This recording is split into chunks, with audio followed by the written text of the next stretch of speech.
Hello, everyone, and welcome. Today, we're going to be discussing digital choice boards. I'm Zoila Rangel, an I3 and librarian from Montclair Elementary. In this webinar, we're going to be discussing why choice boards are useful and the benefits of digital choice boards. We're going to talk about some design and structure considerations you need to think about before beginning. We're also going to talk about how to assess the student work. I'm going to give you some organizing tips, and at the very end, I'm going to help you create a choice board using Canva. So let's go ahead and get started. Why choice boards? Well, I'm going to tell you, choice boards have been around for several years. They've been known as learning menus. They've been known as tic-tac boards, choice menus. Why? Choice boards, they're engaging, they're adaptable. Choice is a powerful motivator. And in this situation, I like to call it structured choice because you're still giving the students options, but you're still in control of the structure. Also, students take an important role in choosing their own learning experience. You're empowering them to take ownership of their learning. Choice boards are a great opportunity for differentiation. You can accommodate different learning styles. You can accommodate for students with IEPs. Also, in elementary right now, I know we're doing a lot of stations, so the teacher needs more time to focus on small groups and conference with students, and choice boards allows you that. Throughout my presentation, I have examples of different choice boards. They are a link. You can go ahead and click on them. The one that I have presently is a tic-tac choice board menu on a novel studies. What I like about this one is they're not specifically telling the student which digital tool they need to use. I'm assuming now by 6th through 12th grade, most students have a digital tool that they're most comfortable with. So this one just gives them different options for the novel study. And again, you can reuse this and students can use different technology tools. Again, you need to think about what you want the finished product to look like. Let's go ahead and continue. Why digital choice boards? For me, it keeps everything in one spot and the links are easy to share. If you're doing Google Slides, you can always add more slides and include your work, the student's finished product. They're easy to modify and to rearrange and reduce activities. You have the ability to use assistive technology tools. Right off the bat, I'm thinking of Snap and Read, where the students can go ahead and have the information read to them and translated to them. You can do audio recordings, you can do video recordings. There's no need to make copies. You can just share via Seesaw and Canvas. In this example of the reading response choice board, they actually have an area where it says post the link here. So after they've completed the work, whether it's a Google form or a Google Sheet or a Google slideshow, they would hyperlink their finished product and post the link in the same choice board. One of the best things about Garland ISD is that we have received training on many different digital tools, including Kahoot, Nearpod, Pear Deck, um, ST Math, Zern, Khan Academy, BrainPop. There's lots of digital tools that we can use.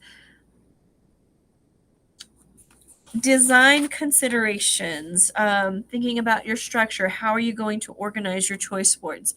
One of the best thing about choice boards and digital choice boards is they can be whatever you want. You're the teacher. You know your students the best. You know what they need, and you know what they're comfortable with. Which technology tool they're comfortable using. And I'm also going to plug this in. If you have a student that maybe perhaps struggles with technology, and maybe one of the tools that you're asking them to do is Google Drawing, and for them to be able to complete the work, If a paper version works for them and they're comfortable with it, then again, please accommodate for that student. Design considerations. You can do the choice boards based on TEKS, based on skills, thematic, strategies. Maybe you're just doing it for review and practice, or maybe you're doing it for a project. While I was going through this, I thought, okay, the previous one showed a reading response one. We're an AVID school. We could do an AVID choice board so the students could show their understanding. We could do a word study. We could do a vocabulary choice board. In this example, we have a collection of choice boards from kindergarten through high school, math choice boards. So if you have time, please take the opportunity to check some of these choice boards out. Assessing student work. We need to check for understanding. How can we do that? You can always do a Google form. Maybe you could do a Kahoot to check for for comprehension. Do video submissions. Instead of Flipgrid Flip now, they could turn in their work via Seesaw or Canvas and share the links of their completed work. I also found several examples of rubrics to help you assess the student work.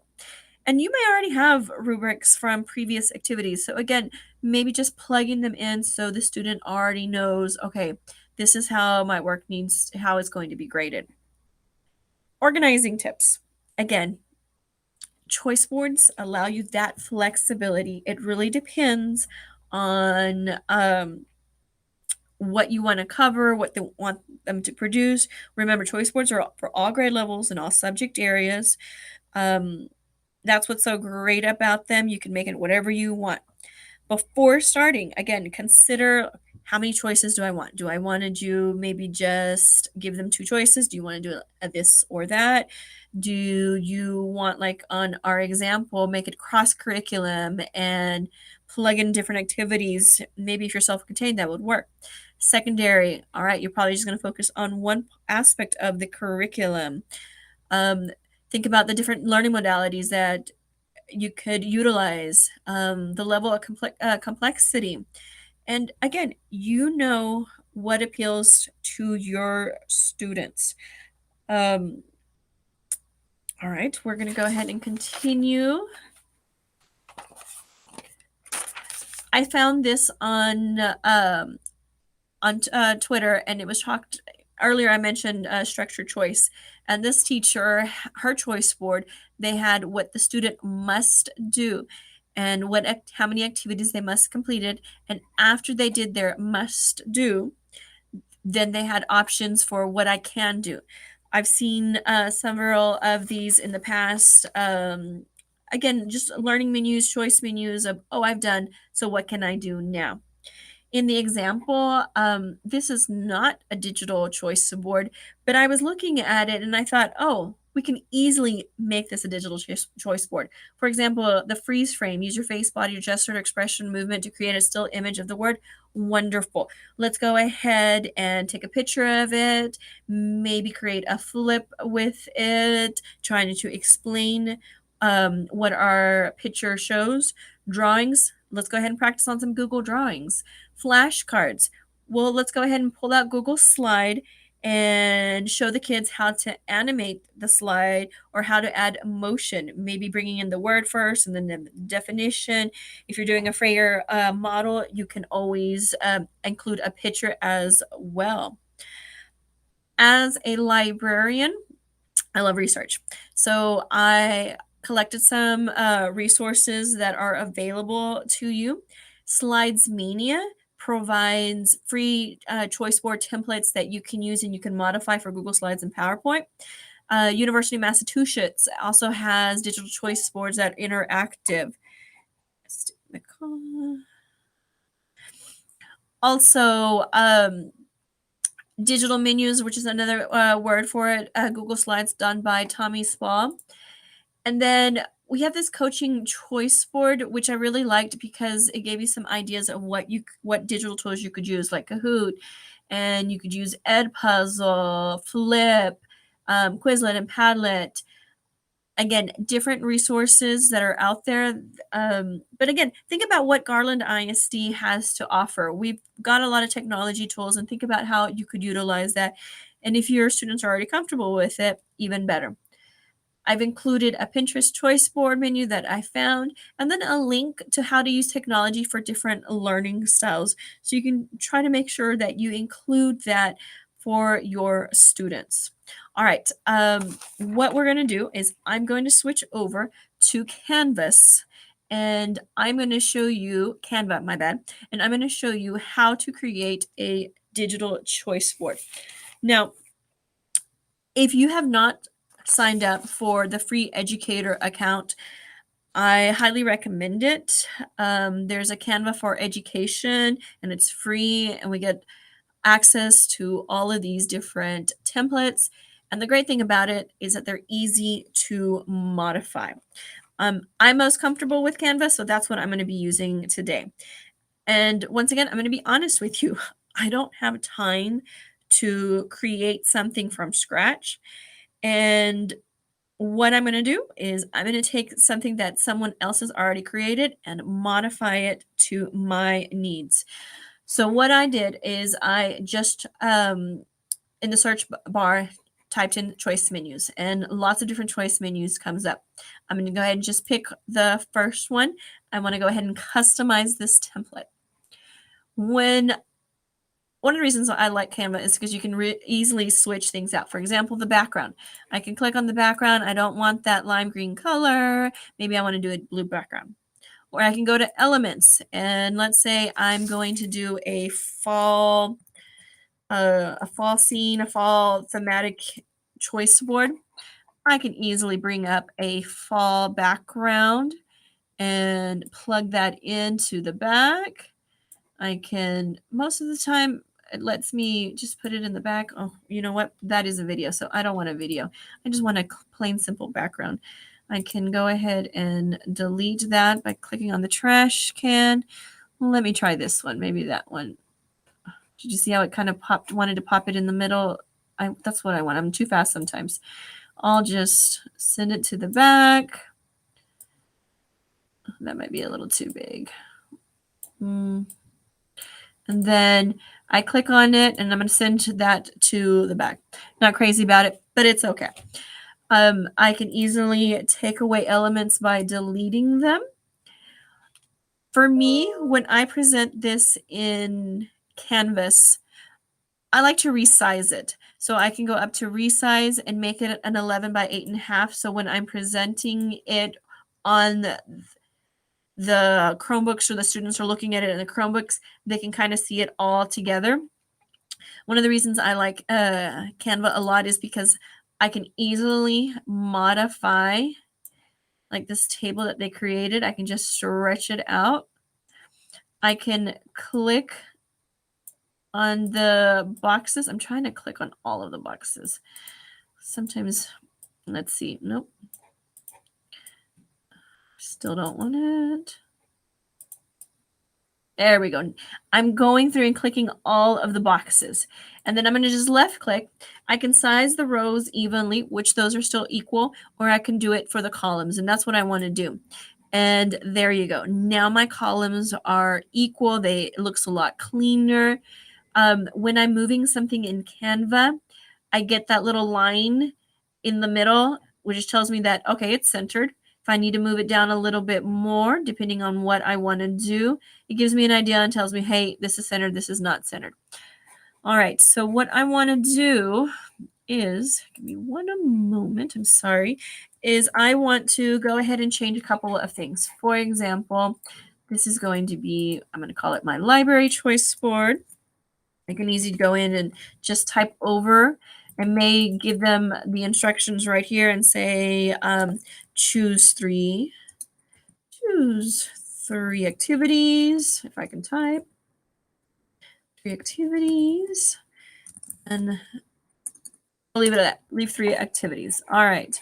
I want to show you how you can easily create links to different activities. For example, I'm going to do a reading response one. And I'm going to cheat a little bit because I've already have everything typed, because when we're presenting, we are the worst and we make all the errors. So I'm going to go ahead and just plug in one that I already have.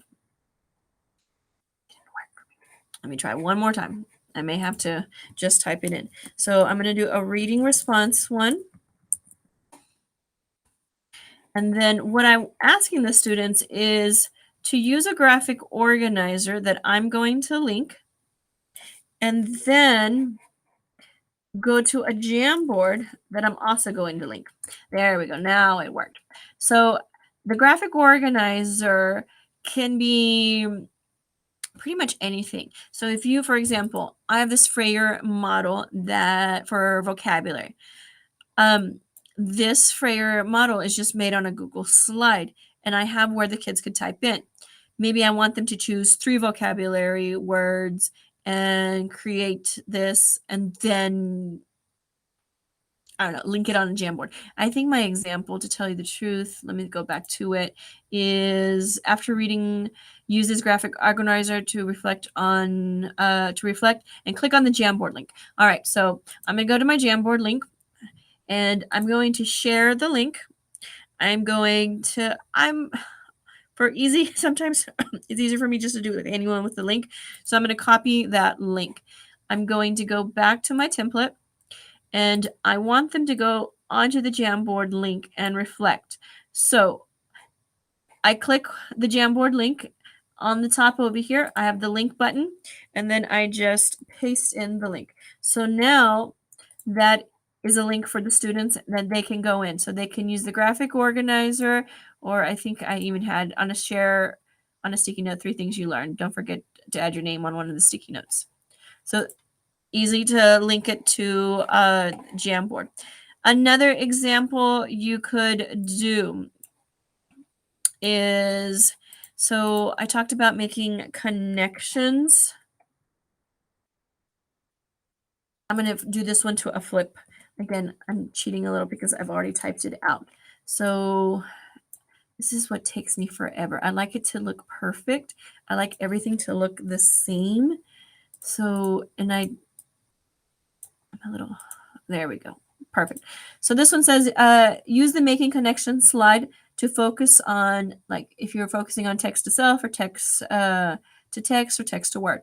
All right. So I actually have a slide, and I've already got it in present mode. So this is what I want the kids that they can go back to. So what I'm going to do is I'm going to copy the link for my slide that I want them to go.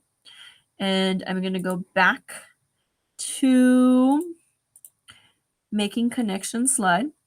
So now I'm connecting it to a Google slide, and I think it was already on there, but I'm going to go ahead and show you again. So copy and paste, and then enter. I might have been too fast. I'm going to try one more time.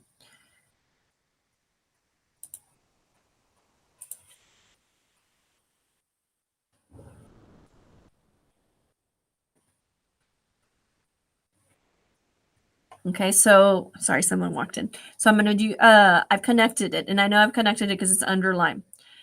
But now that they've looked at the slide and they know what they want to focus on, I want them to go to a flip and record their response. So now I'm going to connect that. And I already have a flip that I had in mind for library. When I go to my flip, I want to be able to share this. So again, all I'm going to do is copy the share link, go back to my canvas, and then up here again, I want to link that, and it's already on there. And then that, I didn't save it though. So let me, I think it's because I copied it from the other one. So I would just go ahead and paste there.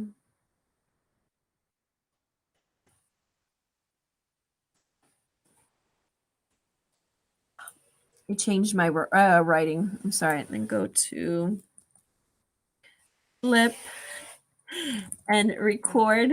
It's okay, Mr. Bin. Record your responses. Record your responses.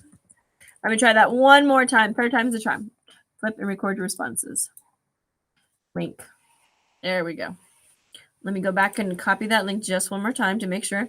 Copy, share link. I'm going to go back. And then I'm going to paste it. Awesome. I know it worked because it's underlined now as well. All right, so I've showed you how to link to a Google slide. I've showed you how to link to a Jamboard. I've showed you how to link to a Flip.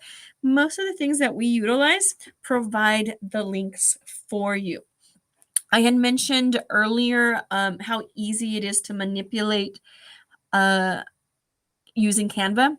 Like say, how about I don't want all this bottom, keeps moving, I'm sorry. This bottom row. What I can do is delete the row that I don't want. There we go. I've highlighted the bottom row. I'm going to take it out and I'm going to delete the row. And then I can again easily move. I can click on the 4 arrows. All right, so easy to add links, easy to modify, easy to change up. Let's say I wanted to continue using this, but I wanted to use it for the winter. So I can always do a winter theme and change the background. Oh, there, it was going to do it. Oh, no. All right. Again, choose it, send it back. Now I have a winter background. How do I share this with my students? You've created your choice board. You have it looking perfect like you want it. You want to be able to share it with the students. If you're using Seesaw, what you want to do is to go up here to share, and you want to click on the view only link. And then you would go to Seesaw and add it as a view only link.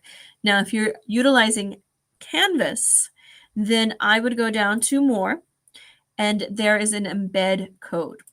When you click on the embed code, click on it again, we're going to go with the HTML embed code. I would copy this. When you go to Canvas, you can create it as a page, you can create it as an assignment, you can create it or add it to anywhere that has that, what is the HTML code? I know there's another word for it. I've gone blank. I'm sorry. How do you insert it? Well, you can go to insert and you can go to embed. You're looking for that cloud. That's one way. You can go over here. If your computer's wide enough, your screen is wide enough, it'll pop up automatically, but you have the embed code too. And then here you would just paste it, Control V, and then you would submit it. And then, wow, there is my digital choice board, and the students can click on my Jamboard links. The students can click on the Google Slides links. They can click on it, and it'll take them directly to the Flip for their video recording. It's super easy to utilize. If you haven't played around with Canva yet, I highly recommend it. When you're doing choice boards, remember I said you can easily accommodate for other students or continue using the same one, maybe changing it up. One of the great things is you can duplicate the page. At this point, it totally depends if you want to modify it for that one student or if you want to change it up for a new unit or a new novel study, and just that way you have your original one, and then you have your new one that you're making accommodations. Hopefully you have found this presentation useful. I just realized I spelled library wrong. That you have found the presentation useful. Once again, guys, digital choice boards, they're super easy to utilize. If you're using Canva, they're super easy to make. Take time to think about what you want the students to create. Remember, you don't want them getting flustered with technology. So choose activities maybe perhaps that you've already introduced in the past. And so that way students know how to use the technology tool. Hopefully you'll take some time and try out a digital choice board. And look, you don't have to reinvent the wheel. There is plenty of resources out there that you can utilize and lots of different choice boards. Check out the resource availables page that will be linked to this presentation. Thank you, and I hope you have enjoyed Digital Choice Boards.